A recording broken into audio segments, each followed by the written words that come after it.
to The Tea on Jobbing. I'm Toni from the Corporate Tea. And I'm Jasmine with Jobbing with Jazz. And we're real women. Really thriving in corporate, having real conversations. Right. So this question comes to us from Atlanta, Georgia. I'm currently interviewing for jobs, and as a Black woman who is natural, I'm struggling with how I should wear my hair for interviews and how to wear it in the workplace in general. Do you think wearing my hair natural will hinder me from being hired? You know, I think this is a great question for me and Jazz because we're very different but so much alike. So I'm a natural who wears her hair straight, and obviously Jazz is a natural who wears her hair in the natural state.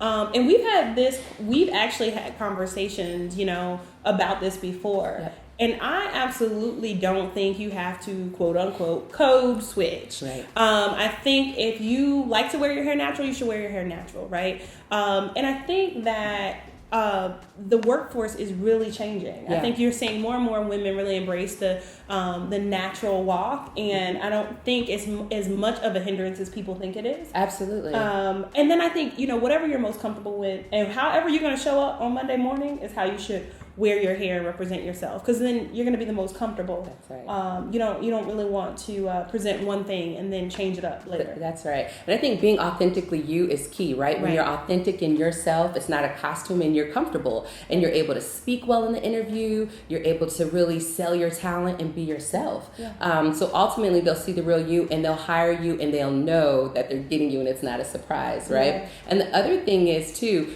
with natural hair and being women of color, a lot of that stuff is projected on us, right? You feel like because my hair is different from someone else, that it's now my burden to carry.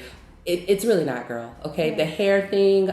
Let's let that go. Let's let that die in 2017. Yeah, let's bury it. Let's have a funeral. Let's have a funeral for it, and let's be comfortable with wearing our hair in its natural state, right? Whether it's straight like Toni's or textured like mine. Ultimately, it's our talent that brings us to the table, and let's be comfortable in walking that. Yeah, and here's the thing. There's always going to be the Bill O'Reillys, but for the most part, right? And Auntie Maxine handled it well, That's right? It's just like, but look at my resume, though. That's right. So I think that's what we really need to focus on. That's right. So I hope that helps. I'm Toni from the Corporate Tea. And I'm Jasmine with Jobbing with Jazz. You can follow us on all channels across social media. That's right. That's the tea on Jobbing.